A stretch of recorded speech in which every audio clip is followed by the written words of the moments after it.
So, Professor, in the name of Brazilian health professionals, we are amazed with your presence here with us, and in the name of WP Institute, it's really an honor to be with you here. So, well, I know that everybody thinks you're a Canadian, but I know you're not, right? I am a Canadian. No, but you know, you have something to tell us about this, and also about your road to psychology, because your original profession is not psychology. So tell us about your biography and also how this road has to do with emotions and EFT. Well, I was born in South Africa and was an engineer, and I have a master's degree in engineering. Yeah? So I came to Canada and did a master's degree in engineering in Canada. I was going to go on and become a nuclear engineer. But I was very politically involved in South Africa in fighting against the apartheid government. And so I was also a type of political refugee from South Africa. When I got to Canada, I lost that social, political relevance and started to seek for something that seemed more valuable. This was also the time of the hippie generation and the time of turning on and tuning out. There was a strong drug culture. But that was important because it began to highlight that we construct our world and it depends on the state of our brain. And I think that influenced me a lot. But really, when I left South Africa, I made up a decision chart. And I was involved in mathematical programming. And I made up a very complex decision chart. And it had all kinds of factors like the weather in the country. Coming from South Africa was very important. The prestige of the university, the amount of money that I would get in scholarships, other factors, right? And then I weighted each factor, like which was the most important to me. And I developed a complex algorithm, right? And I put numbers down on everything, and I added it all up, and I computed what was the best decision. And it came out that Canada was the worst place to go to. And as soon as I got that computation, I said, I'm going to Canada, right? And that highlighted that you can't capture explicitly and rationally all the information to make decisions, and that I could know that I knew more than I could say. That what guided me was a larger sense than anything that I could make explicit. And in my final exam in engineering in South Africa, I solved a math problem in my exam that nobody else solved. And I didn't know how I knew how to solve it. So I began to be fascinated with the notion that I know more than I can say. At that time, Polanyi was an ex-Nobel Prize winner who was writing philosophically about personal knowledge and tacit knowledge. So I was really guided by that, and I decided to move into psychology. My wife was a psychology student. I knew something about psychology, and after some process, I decided to go into psychology and started to try to understand how this process of I know more than I can say works. And eventually, or not eventually, but it was part of it, was that somehow emotion informs us. So I entered psychology in 1970. There were 2 books written on emotion at that time. And I began a search to understand emotion. Well, that's some of my biography. It's quite a self-disclosure. It's quite a self-disclosure, you know, talking about emotion. One thing that I would like to ask you, you said you have a long history, you made a point, you construct a way of dealing with emotion, with people that are suffering. Nowadays, if you would think of something that's really new, or when you change from South Africa to Canada, what do you think right now is happening that's really outstanding in your area?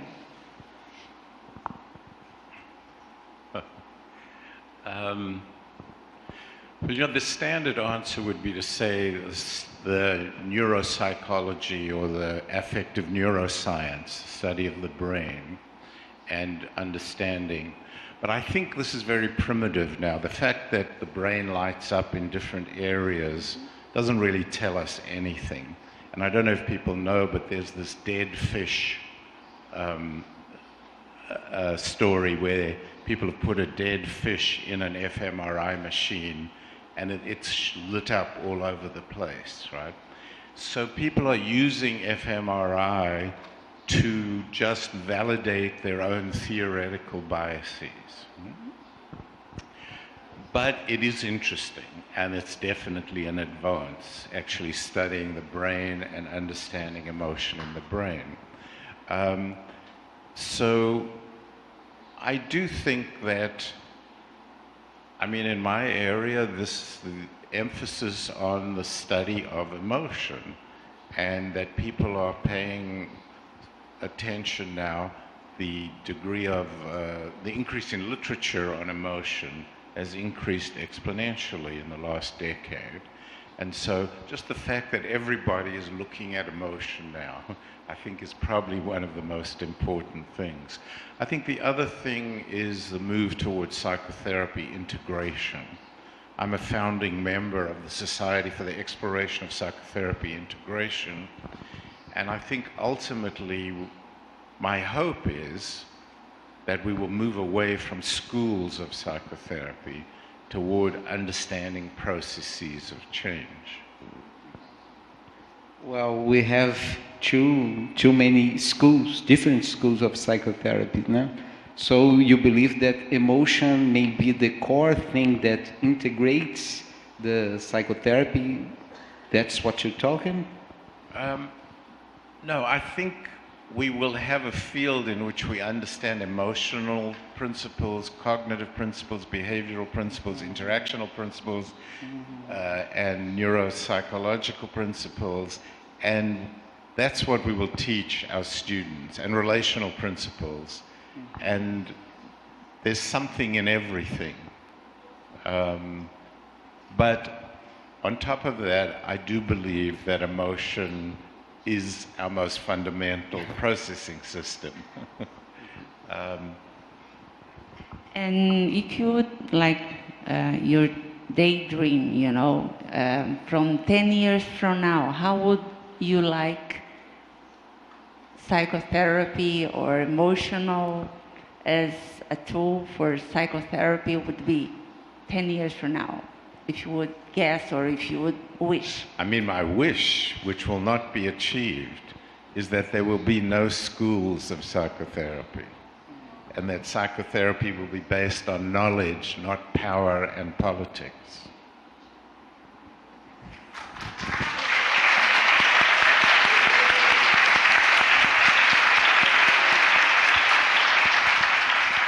Well, Professor, in EFT, we have so many advances because we have EFT for trauma that is conducted by Sandra Pavel, right? And you also have now EFT for families, right? For couples. I don't know if you have EFT for kids. I don't know. But I want to ask you about this new things in EFT, the future of EFT. Show us about what you think about this. Well, you know, there are advances going in different directions. So one of the areas is EFT with children and families. And there's no study yet of EFT with children. And at first I used to be cautioning of using this with children because we really hadn't had enough experience. But now I've been supervising some of my former students who work with children, and I've been amazed at seeing them use two-chair dialogues with 7-year-olds, with 14-year-olds, and using it very successfully. But it needs to be modified to some degree.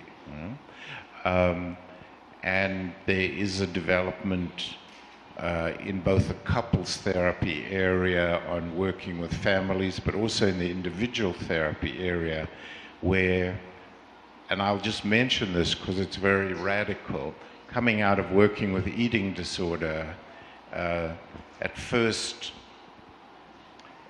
people worked with, let's say you have an eating disorder, a client, and let's say it's a woman, they would bring the mother in and work with the mother having a dialogue with an empty chair with the child, and then they bring the daughter in and have the daughter having a dialogue with a mother in an empty chair to help them resolve unfinished business, and then afterwards they bring the mother and daughter or the family together as a couple. But now an approach that's being used is they just work with the parents.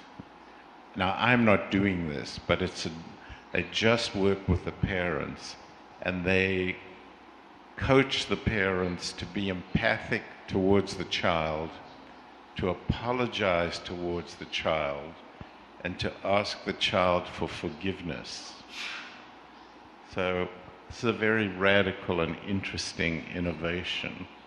And the thing that happens is immediately the parent says, I can't just ask my child for forgiveness, that's not right.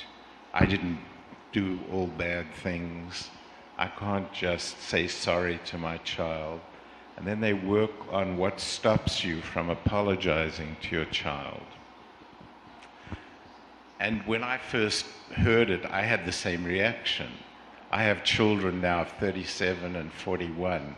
I think they would love it if I apologized to them and asked them for forgiveness, right?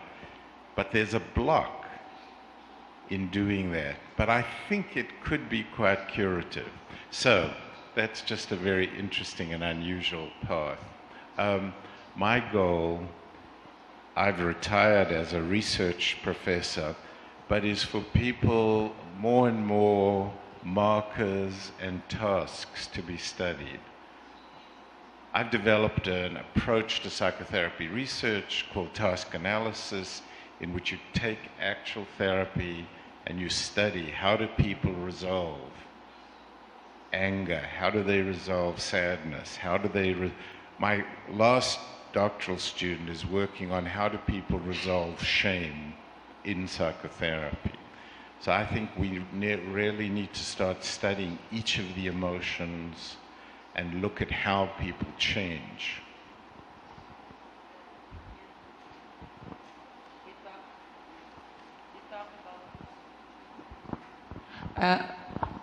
One thing that came to my mind, you're talking about childhood and expression of the parents' emotions. And if you could think about emotions are our signals to deal with our body and our mind, our thoughts, and how would you use your therapy as a prevention for childhood learn before they get sick to express their emotions or recognize them? How? Yeah, I think John Gottman is someone who's done research, and he talks about the parent as an emotion coach. And basically you have to teach parents essentially to be empathic to children's emotions. That means you have to have a positive emotion attitude yourself. You have to think emotions are good things. So first, as the parent, you have to work on yourself. Then you need to approach emotions in your child as an opportunity for intimacy. It's an opportunity for closeness and connection. And you have to accept the emotion of the child. But most parenting still says something like, you've got nothing to cry about, don't be such a baby, those kinds of negative evaluations. So you've got to approach the child's emotion, and then once you've accepted and validated the child's emotion, you give guidance as to how to deal with that emotion. It's like, I understand that you're angry that your friend Johnny took your truck. Don't hit him over the head with it. Tell him, I'm angry. Right? So that's guiding him to express his emotion rather than act it out. So I think the important thing is to train parents as emotion coaches. It's difficult to take a child in school and teach them about emotion, although that can be done and is being done.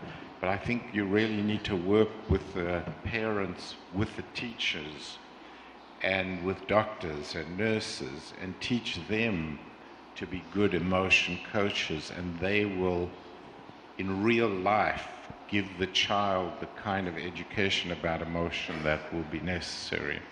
One of the things that somebody once said to me, because we've studied forgiveness for about 7 years, we had a grant to study forgiveness, somebody said, you know, we teach our children to apologize, but we never teach them to forgive. And I thought that was very interesting. I mean, there's just not that much that we do in emotion education of our children.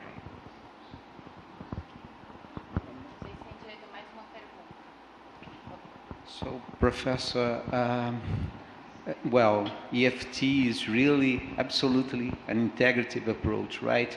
You have client-centered, you have eugenering with focusing, right? And psychoanalysis maybe with attachment issues, right? So I want to know about your training, because for us it's really amazing, you know, Gestalt therapy, right? So what were your trainings before the development of emotion-focused therapy? So I trained first as a person-centered, client-centered therapist with a student of Roger's, Laura Rice, and she was really my mentor. She developed the systematic evocative unfolding. I was her doctoral student, and together we developed this. And then I was trained as a Gestalt therapist, and I was trained with somebody who had been trained by Fritz Perls. And then I trained with a student of Piaget's, Juan Pascual Leone from Spain. And so I absorbed a whole approach that comes from Piaget. And then I trained as a systemic therapist in Palo Alto. I trained with Virginia Satir. I trained with Mnuchin. So I trained a lot with some systemic therapists. And then all along I was doing research. And I was studying psychodynamic therapies. I was also schooled in psychodynamic theoretical approaches, not in practice, but in the theory. And then I began self-teaching myself about emotion, reading and trying to understand emotion. And then I synthesized all of that. You told us now that you have a long journey, very eclectic and very open from the beginning to the end. Most people here are training for being psychotherapists or are psychotherapists in the beginning of their journey or the half of the end. What would you say for us as an advice? be curious and be not knowing. I think the worst enemy is to know and to think that you actually know. Human experience is so complex, we understand so little, that I think to approach things from a position of humility. Right now I'm on 2 panels, one in Canada and one in North America, setting the guidelines for the treatment of depression in North America. The problem is people act like we really know the answer, and I always counsel for humility. Research is important, but we don't have answers. And to pretend that we have answers is one of the sort of poisons of true understanding. So I think it's important to be questioning, to be open, to be curious, and not to feel you have to be an expert. Thank you very much. Thank you, Professor.